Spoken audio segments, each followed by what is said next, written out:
Uno strumento che crea uniformità perché tutti i bambini avranno lo stesso strumento di lavoro e anche questo è un messaggio molto importante.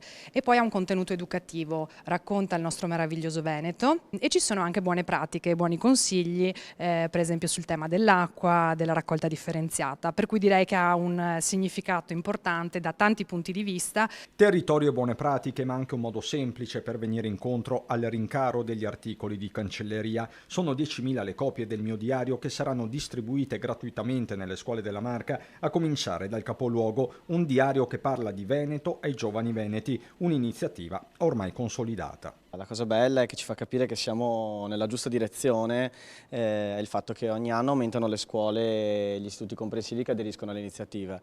Tutti confermano e altri si aggiungono vedendolo e volendo essere anche loro partecipi, e questo dimostra che evidentemente il prodotto piace agli insegnanti, piace anche ai ragazzi. E a loro va l'in bocca al lupo dell'amministrazione quando mancano poche ore al ritorno per tutti in aula.